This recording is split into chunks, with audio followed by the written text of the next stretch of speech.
Hello to all students.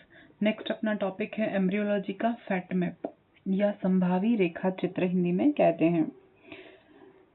Introduction देखते हैं। अंडे या कोरक में विभिन्न भागों से आगे चलकर बनने वाले प्राथमिक जनन स्तर तथा अंगों का पूर्व ज्ञान किया जाता है। यानी क्या कह रहे हैं कि जब कोरक में बहुत सारे समूह बन जाते हैं जिनसे आगे चलकर प्राइमरी जर्म लेयर का फॉर्मेशन होता है और ऑर्गन का फॉर्मेशन होता है, तो उसको पहले ही पता कर लिया जाना कि किस पार्ट से किस ऑर्गन का निर्माण होना है, इसको क्या कहते हैं? फैट निर्धारण कहते हैं।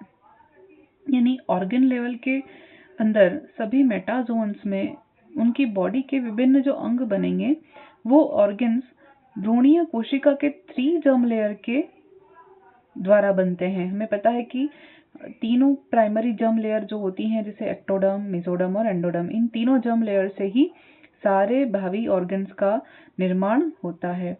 तो ये स्तर वैसे ही जो भ्रूण की कोरक अवस्था के बाद गैस्ट्रुला स्टेज में बनते हैं, जैसे ब्लास्टुला से गैस्ट्रुला स्टेज में बनते हैं।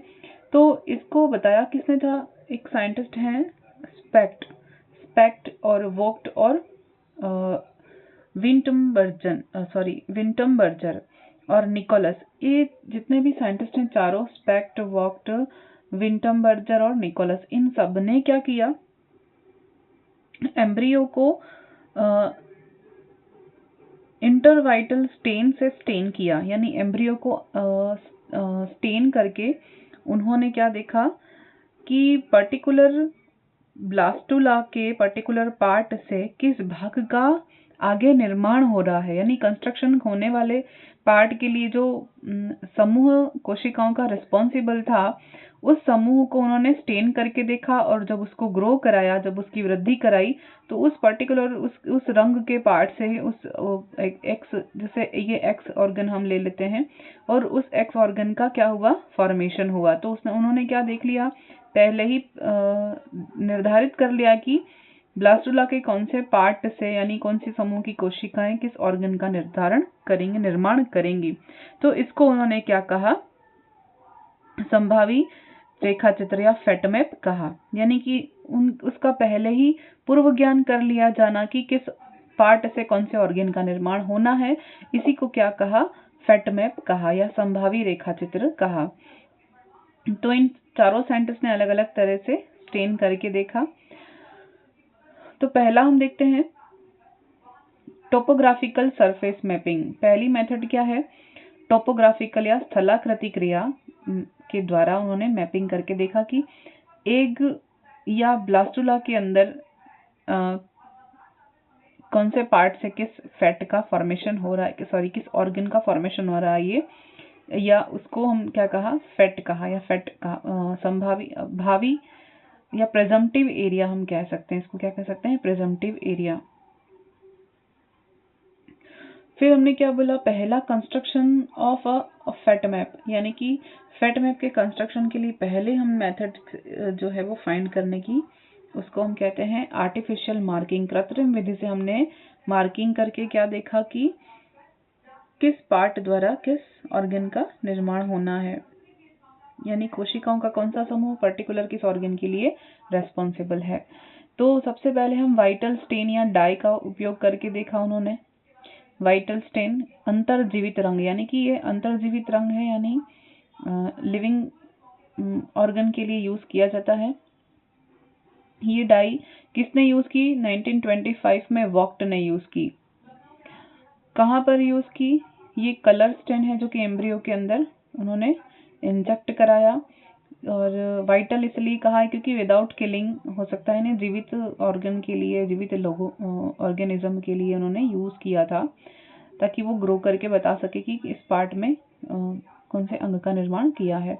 तो मेढक में, मछली में, रेप्टाइल्स में, इन सब में इन्होंने वोक्ट ने एक्सपेरिमेंट करके देखा। दूसरा हम देखें कार्बन पार्टिकल्स। कार्बन पार्टिकल्स ये किसने किया? ये स्प्रेट ने यूज किया। 1946 में स्प्रेट ने यूज किया। उन्होंने क्या किया? उन्होंने apply carbon at required area, यानी जिस एरिया को उन्होंने फाइंड करना था कि किस एरिया से कौन से पार्ट का फॉर्मेशन हो रहा है, कौन से ऑर्गन का फॉर्मेशन हो रहा है, सपोज ये आई का फॉर्मेशन करने के लिए रिस्पॉन्सिबल अगर सामान है, कि उन्होंने पता तो था नहीं कि ये वाला भाग किस अंग का निर्माण करेगा, तो इसको स्टेन कर दिया। तो ये जब वृद्धि करी इस पार्ट ने, ये यानी पूरी एम्ब्रियो ने जब ऑर्गेनिज्म बन गया, कंप्लीट ग्रो किया, तो इसने क्या किया, आई की फॉर्मेशन करी। तो उन्होंने क्या देखा कि हाँ, ये पर्टिकुलर ऑर्गन आई का फॉर्मेशन के लिए रेस्पॉन्सिबल है। तो ये फिक्स हो गया, सेटअप फिक्स हो गया। यदि इसको हटा दिया जाए तो क्या होगा, यहाँ पर आई का फॉर्मेशन नहीं होगा।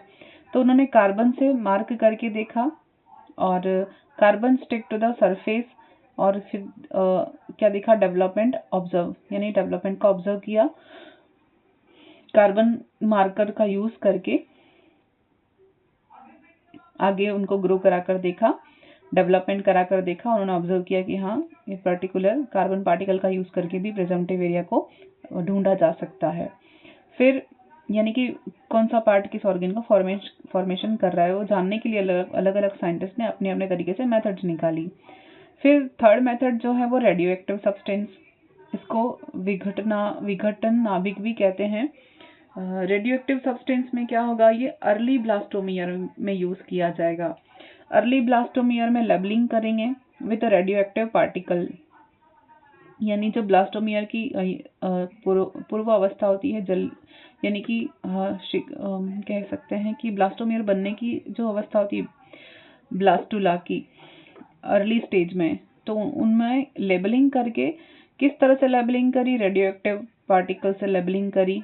और उसके लिए क्या यूज किया उन्होंने, सर्वाधिक उन्होंने ट्राइशिएटेड यूज किया, जो थाइमिन का उपयोग किया, और उन्होंने पार्टिकल्स से कार्बन 17 और फास्फोरस 32 इनका यूज किया। फिर हम देख सकते हैं फ्लोरेसेंट डाई। फ्लोरेसेंट डाई क्या करेंगे, प्रकाश उत्सर्जी होते हैं, लाइट एमिट करने वाले जो डाई होते हैं उन्हें फ्लोरेसेंट डाई कहते हैं।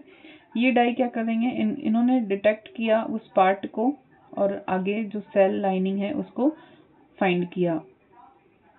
फिर परमानेंट मार्किंग, परमानेंट मार्किंग कौन सी थी,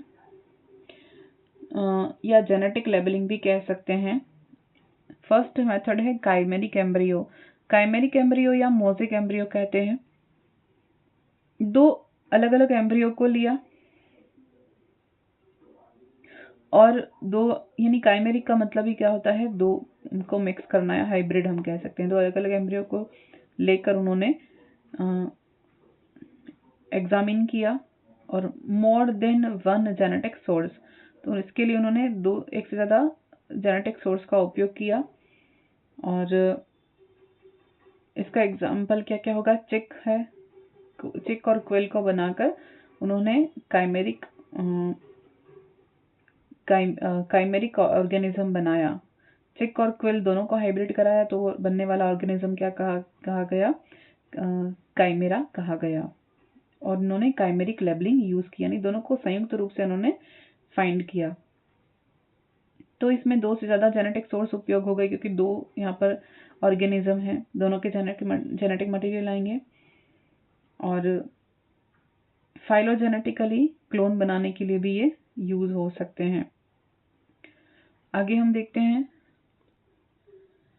लास्ट है एग्जाम्पल है ग्रीन फ्लोरेसेंट प्रोटीन। यहाँ पर ग्रीन फ्लोरेसेंट प्रोटीन का भी यूज करके देखा, और इसमें ल्यूसीफेरस का भी यूज करके देख सकते हैं। अब हम यहाँ देखते हैं